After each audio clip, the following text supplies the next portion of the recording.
And Ron, full-time entrepreneurship's hard. Although there's a ton of pros on it, like you don't need to report to a boss, and we make more money than I could probably make in corporate America. The freedom is great. We always preach the freedom.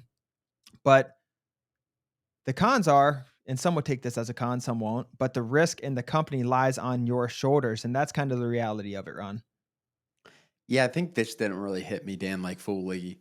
Like we obviously went so hard into land and we believed in it so much and it worked out for us.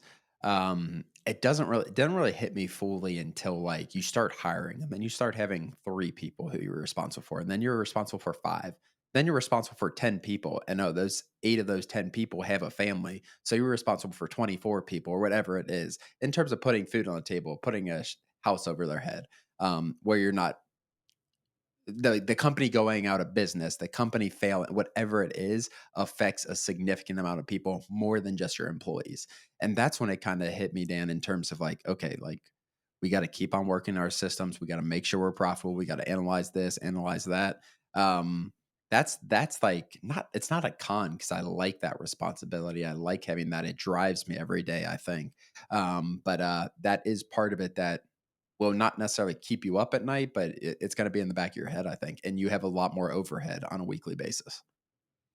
Exactly. And even if you don't have employees, so that's when it hit you. Some people it hits, maybe they quit their job and they're like, wow, now my own life's on my own shoulders. I don't have any Yep, employees. I'm making good money. I quit my job for land investing. Maybe it hit you then. It can hit you in different ways. yep, But, the fact is there's going to be a little bit of pressure on you. You can mitigate some pressure and risk by keeping your expenses low if you don't want to scale, if you don't really care as much about scaling, keeping your expenses low, not hiring W-2 employees. There's safer, less riskier ways to do it, but then the upsides are much, much less versus hiring and outsourcing and scaling and building systems like Ron's talking. And then your upside becomes infinite. When you're just working by yourself and limiting those expenses, Ron, and scared to put it back in, then your upside of the business model can, is really, really small. But what does it take? That's what I kind of wanted to get into, Ron. What does it take to become a successful entrepreneur, to become a successful land investor? yeah. I mean, you cannot be adverse to risk because doing this and quitting a job and becoming a full time land investor, fully responsible for yourself, whether it's any entrepreneurship thing, either really, Dan, like you need to be able to take some risk. Like that alone is taking risk. But with the risk, there's a ton of upside. So I think people just who aren't necessarily scared, who believe in the process, who are willing to work hard and make it happen, and then can adjust along the way, Dan. Like, I think if you're just like set in your own ways and not willing to adjust, like maybe the business works for 12 months, 24 months for you, and then you refuse to adjust with the market, with whatever it is, and something can go wrong. You can end up failing, whatever it is. But I think the main thing is just being willing to take on that risk, though.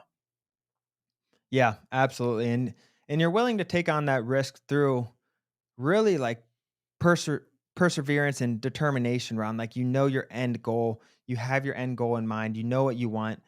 And what you want, that reward is greater than the risk of getting there in my mind. And that's that determination and keeping that in your mind is key to, like Ron said, facing your fear and facing that risk head on because you know what you want. You know you want to get out of your job. You know you want to retire early or whatever your freedom and purpose really is. I think that's one of the big keys, Ron, is understanding what you want, and that reward of being able to quit your job outweighs any risk of potentially getting there. And I think that's where the gap really is and how you have to keep your mind on it. And it's not for everyone. There are people who are going to stay in their 9 to 5 jobs and do this as a side hustle around forever, which is completely fine.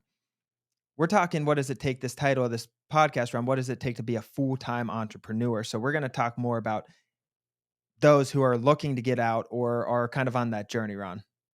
Yeah, for sure. And yeah, like nothing's wrong with wanting to do this on the side and you love your job and you can make a couple $100,000 on this, maybe a couple $100,000 with your day job. You're really happy. You can retire early. You can, whatever it is. Like that's still going to give you a ton of freedom.